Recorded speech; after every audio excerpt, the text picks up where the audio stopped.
Ayun, mega love shoutout po sa inyong lahat, Luzon, Visayas at Mindanao at especially po sa mga taga Maynila, mga Manilenyo.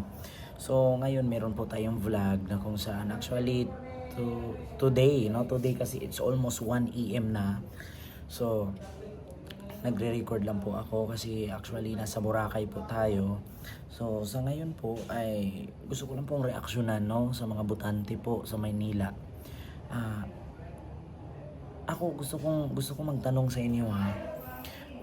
Kung kayo man ay boboto, piliin niyo po yung tao or yung politiko or yung magiging mayor ng Maynila, yung malasakit niya na sa tao. Hindi lang sa tao kundi pati sa mahirap. Wala siyang pinipili. Mahirap man ka man, mayaman ka man, matanda ka man, bata ka man. As long as yung puso niya ay para sa taong bayan, no? Hindi yung para sa sariling kapakanan at may mga adhikain or may mga layunin or may mga hidden agenda, no? So ngayon, actually mga kababayan, gusto ko lang pong reaksyonan, gusto ko lang pong bigyan kayo ng opinion ko po ito, ha. So, may tanong ko lang, ilan na po ba na naging mayor ng Maynila na taga Sampaloc? Ilang naging mayor ng Maynila na taga Sampaloc na puro palpak? 'Di ba? May tanong ko lang mga kababayan, hindi ba kayo nagsasawa? Hindi ba kayo napapagod? Hindi ba kayo nagigising? Ilan na pong mga nagdaang mayor na mga galing sa Sampaloc na halos lahat palpak? 'Di ba? Ilan na din po na mga naging mayor na halos lahat galing sa Sampaloc, puro rang paninira. Tignan nyo yung isang mayor. Hindi, yung tumatakbong mayor na hindi nanalo nung nakaraang 2022 election, puro paninira. Walang ibang sinasabi kundi binenta ang Divisoria, binenta ang ari-arian ng Maynila. Tapos tingnan nyo, hindi nanalo. Ngayon, nanalo naman yung taga Sampaloc. Pa rin, sila Kuna. Ganon din. Puro parinig, puro ganito, puro ganyan. Ewan ko lang kung ngayon manalo. Tapos may tumakbo na naman. Negosyante, taga Sampaloc pa rin. Mananalo pa kayo? Di ba kayo nagsasawa? Hindi ba kayo nagsasawa? Taga Sampaloc na naman. Katulad nito, taga Sampaloc din yan. Anong sabi? Hindi pa sila nakontento sa inutang nila. Binenta ko pa nila yung mga ari-arian ng Maynila. Divisoria, Paco Market, mga port, fire station, yung city colleges of Manila. Halos lahat ng ari-arian para saan? Ilang bilyon ho yan? Saan ginamit? Sila ho, wala. Pero pumasok sa politika, kayo lang yumaman, kayo nagkabahay. Narinig niyo doon? Pero Diba? Anong sabi ni Sam Bersosa? Ilan daw ang ari-arian ng City of Manila ang bininta, no? Saan daw napunta yung pinagbintahan? Sila daw, katulad kay Yorme, pumasok sa politika ngayon lang yumaman. Actually, para sa akin, kung pumasok man si Yorme sa politika para lang yumaman, at tandaan nyo yung tao niya taga Sampaloc, at least pinaghirapan niya, pinagpaguran. Hindi niya dinaan sa networking. Ngayon, si Yorme pumasok sa politika, yumaman, nagpagod, nagtrabaho, pinaghirapan, sumahod. Hindi naman natin maitanggi yan. Si Yorme kasi, natural lang po at karapatan lang po niyang magkapera. At karapatan lang din po niyang magkaroon ng bahay, lupa, or kung kahit saan man siya bibili ng property. Kasi nakita ng taong bayan kung anong hirap at anong pagod at paano niya pinaghirapan bago niya nakamit yung kanyang yaman.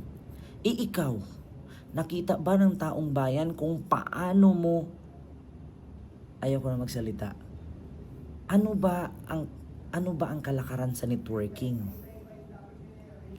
Ako actually dati, ilang beses ako sumali sa networking. Meron akong Herbalife, meron akong I am World ba yun? Ano ba yun? Tapos meron pang tinawag sila na Alliance. Ano ba yun? Tapos ang alok sa akin ganito sa networking. Ito, yumaman sa networking yan . Alam nyo ba ang kalakaran sa networking ganito? Halimbawa, nagbebenta ako yosi. Ngayon yung yosi ko, 10 piraso, may libre isa. Yung isang pack ng Yossi ko, halagang 1,000. Ngayon, 10 piraso, 1,000 pesos. Ganyan ang networking nitong taong to. 10 piraso, 1,000 pesos, so 100 ang isa. Pero may free isa. Oh. So ngayon, doon pa lang sa 1,000, tag 100 ang isa, may tubo ka na. May free isang isang paket, isang kaha.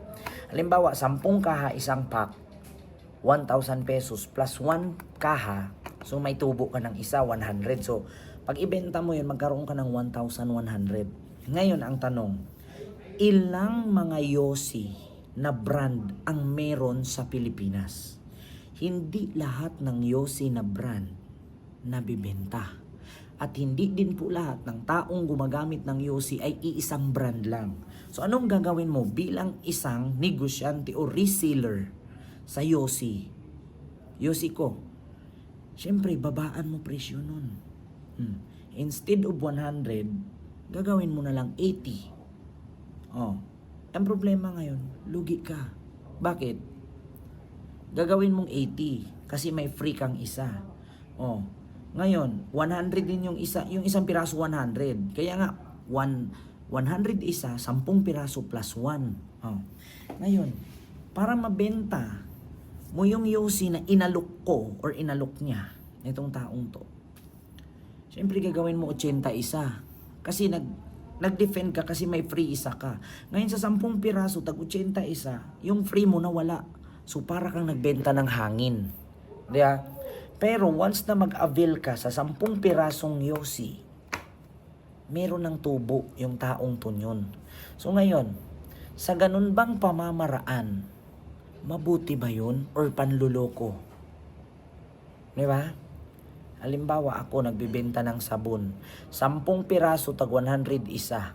Oh, so 1,000. Bigyan kita ng isa free. Ngayon, tanungin ko kayo. Kung ikaw praktikal sa buhay, papayag ka ba na ang sabon halaga 100 pesos? Yung 100 pesos, 2 kilong bigas na yun. Ngayon, ikaw naman gusto mong yumaman, nadala ka sa sales talk, naloko ka, nainganyo ka, nabudol ka, kukuha ka ngayon para yumaman. Kasi ang style ng tao na yan, maghanap siya ng mga sikat na may mga sports car. Oh, tapos sasabihin, oh, ito po, dahilan sa pagbibenta ko ng sabon, nagkaroon ako ng sports car. Dahilan sa pagbibenta ko ng sabon, nagkaroon ako ng house and lot. Pero nung natulpo, yung isa sa kanyang empleyado na nagreklamo, ang sabi nung isa niyang empleyado na nagreklamo, hindi po totoo Idol Rafi. Kaya po yung iba kong mga kasamaan, hindi po sila totoong yumaman. Dumikit lang po sila dun sa mga magandang sasakyan at nagpapapicture para marami silang maingganyo na mag-downline or mag-apply sa produkto. Minsan yung iba, tumitingin lang sa house in lot tapos pipicturan, mag-video, sabihin house in lot na nila. Panluloko po ang ginagawa nila para maka-avail ng produkto at yumaman ang taong to. Pero si Yorme Isko Moreno, yumaman, pinaghirapan at may media. Every week nag-a-update. So may panluloko ba doon? Oh, magkaiba po sa tao na yan. Kaya po siya yumaman, dahil sa panluloko. Biruin nyo, magbebenta ka ng sabon halagang 100 pesos isa. Kung ako, tao, mahirap lang, bibilhin ko ba yung sabon 100 pesos na yon? Hindi. Mas unahin kong bilhin ang bigas. Maliban na lang sa mga nagpapauto at nagpapaluko na ang sabon halagang 100, isasabon mo sa mukha, puputi ka. Bakit siyang may-ari ng sabon, hindi naman siya pumuti? Maniwala kayo, nagpapagluta yan, kaya pumuti. Yun ngang modelo si De Villanueva eh. Kinuha siyang endorser pero nagpaparitoke, nagpagawa ng ilong, nagpagluta para puti. At pag i-endorse niya yung sabon, maputi siya. Pero inamin niya mismo sa Rafi Tulfo in Action na nagpagluta siya para maraming bibili. So anong tawag po dun? Panluloko. No? Kaya ito lang masabi ko, yumaman ka nga, sa anong paraan? Si Yorme yumaman dahil nagsikap, nagtrabaho. ikaw, alam ba ng Manilenyo? Hindi pa ba kayo nagsasawa sa taga Sampaloc? Halos naman kadalasang taga Sampaloc dumaan pagka-mayor, puro palpak. Yeah. So yun lang. Maraming salamat and see you next vlog. God first. Thank you.